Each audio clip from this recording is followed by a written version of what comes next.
Hello and welcome to STEM with Mr. N, where I perform different demonstrations and explain the science behind what we're seeing. This week I'll be exploring lungs and lung infections. Let's check it out.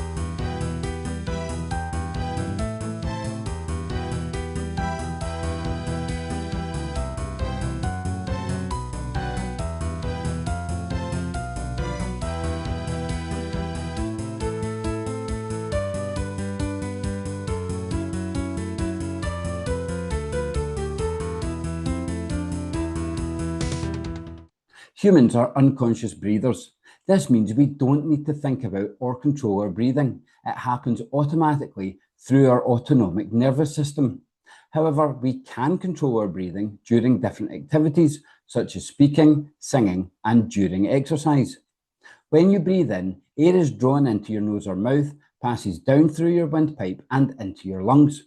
The body then withdraws the oxygen it needs and you breathe out unwanted carbon dioxide. But what is happening within our body to allow us to breathe? That's what I'm going to explore in this first activity.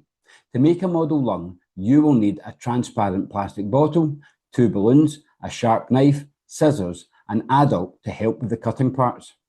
First, I'm going to place a balloon inside the neck of my bottle and fold the opening of the balloon around the edge of the opening of the bottle. The balloon is a lung and the bottle is a rib cage. I'm going to cut my bottle about ½ an inch below where my balloon reaches. Next, I'm going to cut about 1/3 off the closed end of my other balloon, leaving a wide opening on what is left. Then I'm going to tie a knot to seal the opening of this balloon, and I'm going to wrap the wide opening of the balloon around the wide open part of my bottle. This can be a bit tricky and the bottle may bend with the balloon, but that's okay. That's the model lung now complete. So I'm now going to pull down on the part of the balloon with the knot in it and watch what happens. As I'm pulling down on the knot, you'll notice the balloon inside the bottle is filling with air, just like a lung. When I push the balloon back up, the balloon in the bottle deflates. This is just like what happens in your body when you breathe. When air has less space, its pressure goes up. When it has more room, the pressure goes down. Air naturally moves from places with high pressure to places with lower pressure. That's exactly what happens when we breathe. When we inhale or breathe in, a muscle called the diaphragm, which is shaped like a dome and sits between your chest and belly, flattens out. This makes more space in your chest, so air flows into your lungs.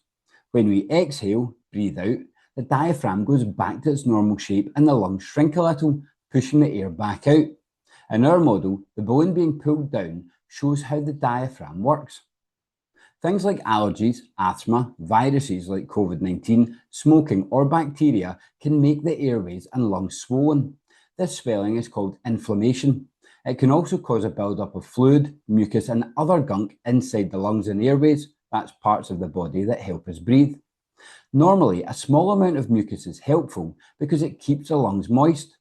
When the body senses something harmful like dust, viruses or bacteria, it makes extra mucus to trap the bad stuff so you can cough it out. But if there's too much mucus or fluid, it makes it harder to breathe. In the next activity, we'll see how inflammation and extra mucus affect how well we can breathe. To do this, you can make a new model lung following the same steps in the first activity, or you can use the model that you have already made.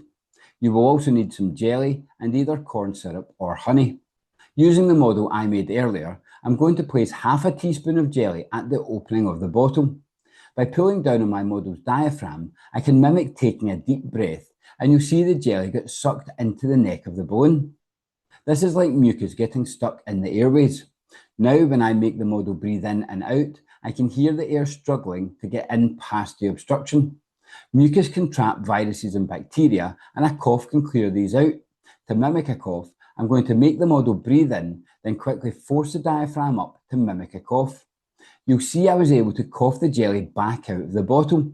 I even managed to launch it past the camera. Sometimes, however, lungs can become inflamed and have a buildup of fluid.